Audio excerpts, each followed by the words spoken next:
In this video, you are going to learn escape sequence characters. Escape sequence characters. It is very important question for interview purpose as well as 2 marks question. In majority of the interviews, they may ask questions like what are the escape sequence characters in C language. C language supports some of special backslash characters. Some of the backslash characters. These backslash characters called as escape sequence characters. So C language supports some special backslash characters.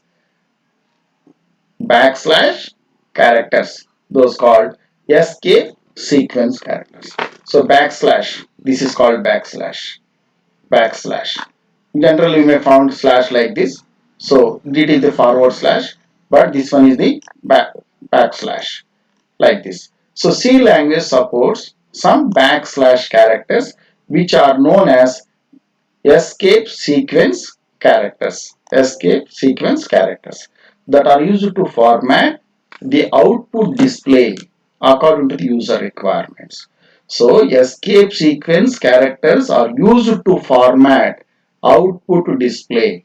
Used to format output display. Whenever user wants to display output in different formats, then they have to use a characters known as the escape sequence characters. Escape sequence characters always denoted through the backslash. So these are the some of the backslash characters known as escape sequences. Slash t. One is the slash t. Here it is nothing but insert a tab in the text at this point. So whenever you use slash t, then it can insert the tab. Tab may be five characters or 4 characters. It depends upon your setting. So next one is slash b. It is insert a backspace into the text at this point. So one backspace. This slash n. In majority of the cases, we may use this slash n character. It can insert new line in the text at this point. So whenever we specified slash n, then automatically slash n, it is going to be inserts the new line. Inserts the new line. It is called as a new line character slash n. In majority of the printf statements, we may use this slash n. Next one is slash r. Inserts carriage return. Carriage return is the what? Enter. Slash f. It is insert formatted in the text at this point. So formatted text in this point. So while doing all this, while doing in C program, automatically you may know all this. Practically you may know what is the formatted specification. I will show all in program, in coming programs. Slash f formatted. Next one is slash single quote. That is insert single quote character at the text at this point. Next one is slash double quote. Insert double quote character. Next one is backslash. Insert the backslash character at this point. So all these are the escape sequence characters. So in majority of the cases we may use slash n. So these are the escape sequences. Why we use these escape sequences? To provide formatted output. Formatted output. It denotes the backslash. So the next topic is the comments. How the comments can be written in C language. The lines beginning with the slash and star, forward slash, not backslash, and ending with the star and slash are known as the comments.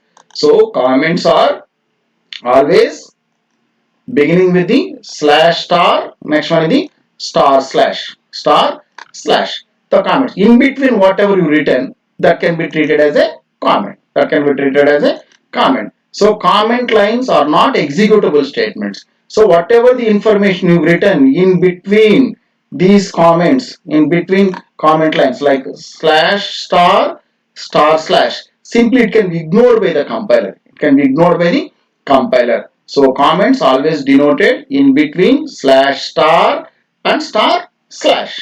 Those are the comments. So why we can use these comments? So it is meant for these comment lines meant for the readability, better understandable to the user. Whatever the technical statements you are going to write in the program, the ordinary user may not understood easily those statements. So in order to provide better understandability, better readability, you may write something about the technical statements in these comments lines. So the comment may be single line or may multiple lines, but always comment can be start with the slash star and something you have to write after that. Then again the comment can be end with the star slash only. So those are the comments. Next one is library functions.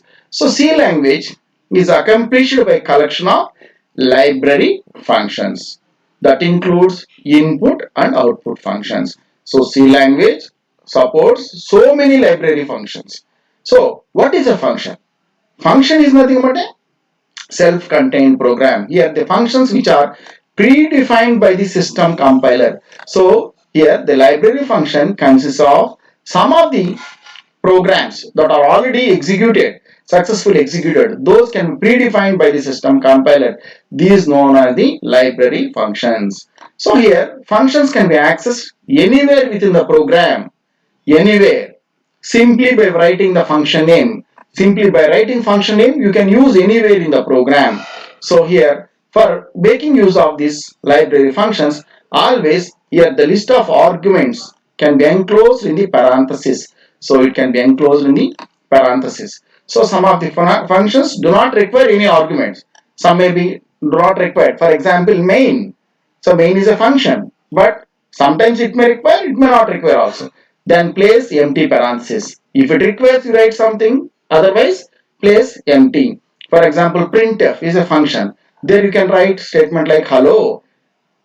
So CLRSCR, clearing the screen. So automatically, no need to write anything here. Get CH. So all these are the different kinds of library function. So here, library function is nothing but a, these are the contains predefined programs. Those are programs or maybe functions can be compiled by the system already. So the compiler is holding the predefined programs. Those are successful programs. Whenever you want to make use those library functions, that can be directly called anywhere in the program. That is about library functions.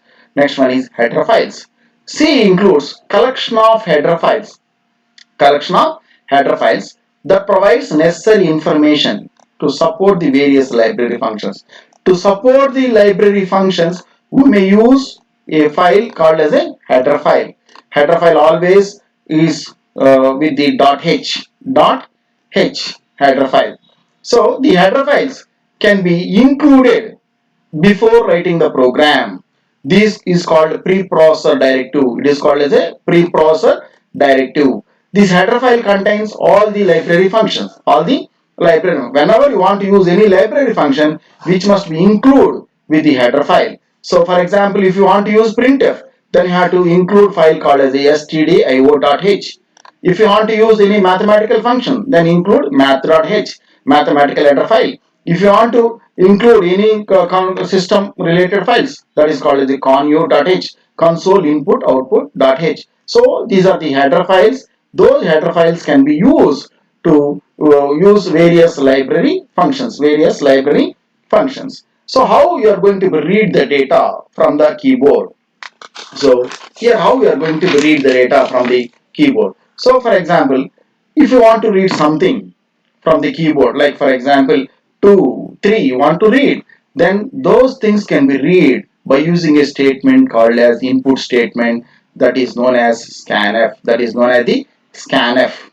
Printf is meant for output, that is producing output to the monitor. But whereas to reading the data, we may use input statement, simple input statement called as a scanf. It is the statement called as a scanf. So scanf library function used to provide values to the variables as input data to the keyboard. So whenever you want to provide input data to the variables through the keyboard, we may use function called as a scanf. So scanf is available with the header file called as a include stdio.h. So how the scanf statement can be written? Syntax is scanf bracket open control string. It is very important one. Control string. Control string. I will explain in next slide. Don't worry about that. Control string and the variable name and so on. You have n variables, n variable. or you can write separately also. So where control string consists of format the data being received. So we are receiving input data or input data in the form of integer data, character data, whatever, string data, what kind of data. Based on that one, you are going to use the control string. So control string is a what kind of data being received for this particular variable. Suppose if it is integer data, then control string is one way. If it is character data, control string is one way. If it is string data, then control string is in one way. So here with the combination of format symbol in the form of, that is, percentage symbol followed by the conversion character of the different data types. So here control string is nothing but the type of data being received. It is very important. So scanf is a input statement which can be used some library function with help of stdio.h header file. So which is going to provide the values to the variables as input data through the keyboard. So here the format is scanf bracket open within quotes control string. Observe this. All of you please observe this very carefully. Scanf control string variable name and so on, variable name and so on. All these the specifications, that is. So what are the control string characters? So here there are different data types. We may have like int, char, double, float, unsigned, already discussed, long int, octal, hexadecimal, like that. If you are using integer data, then the here formatted control string specification is percentage %d. So percentage %d is meant for integer data. If you are reading character data, percentage %c for reading as well as displaying. Whenever you want to display, always you have to use percentage %d for input integer data. Similarly, double, percentage %lf, percentage %f, float, percentage %u, unsigned int, percentage %ld, long int, percentage %o, octal, percentage %hex, hexadecimal. So for making use of the particular data type, you have to use the control string. For integer data, percentage %t, for character data, percentage %c, like that. So scanf statement requires the ampersand operator also. Ampersand. This ampersand operator called as the address operator. So this ampersand operator is going to be read the data through that variable based on the address of that variable. So the role of this address operator is indicate the memory location of the variable. So whenever you want to scan something, you have to read the data through the control string as well as the address operator. Address operator. What are the control strings? Once again, percentage %d, percentage %c, percentage %lf, percentage %f, percentage %u, percentage %ld, percentage %o, percentage %x. So here always scanf library function, always information is available in the stdio.h header file. So let us look this scanf percentage %d, percentage %d. That means how many variable data you are reading? This percentage %d is meant for the one variable. This is meant for this x. Next one is this percentage %d is meant for this one. So x cut means percentage %d means x is a integer, y is also a integer. Both are the what kind of data? Both are the integer data. If it is character data, what you have to use? If it is character data, simply use percentage %c, percentage %c only. That is, please note that commas, blank spaces or any other special symbol characters are not allowed in between control strings. So here let us carefully observe the scanf statement, whatever statement we specified here. So here observe this percentage %d, percentage %d. Both are related to two different variables, but it does not require any comma or blank space or any other. But here this address operator, this address ampersand x. So here after that you can use comma. But here in control string it does not require any comma or blank space. Blank space. All these are known as the control strings. Control strings. How you are going to display the information on the monitor? So for reading the data, what you are doing? Scanf. For displaying the data on the monitor, simply what you have to use? Printf. Printf is a output statement. Here, printf library function used to display any data on the monitor. Syntax is printf control string variable name 1, variable name 2, sorry, variable name n. So control string. What are the control strings? Percentage %d, percentage %c. Already we discussed. Yes or no? So printf, write it simple. If you don't have any variable, simply you have to display only something like print hello, or you have to display hello. For example, if you want to display like information like hi, if you want to display this hi, got no need of any control string. Simply write like printf, print f within quotes, write simply hi. Here you are not using any address data. Simply what you have to do, you are doing this printf hi. Similarly, whatever the string. Suppose if you want to display something value like the variable name value, then automatically that needs to be displayed by using control string. So result value percentage, whatever the value in the sum, then automatically which is going to display on the monitor. So for reading of the data, you are using scanf. For displaying of the data, you are using printf. Got all these are the different kinds of specifications like display on the data. So here for displaying of the data also, you have to use some control string. Control string. All these are the different specifications. So if you have any doubts, please contact me through mail or WhatsApp. Thank you.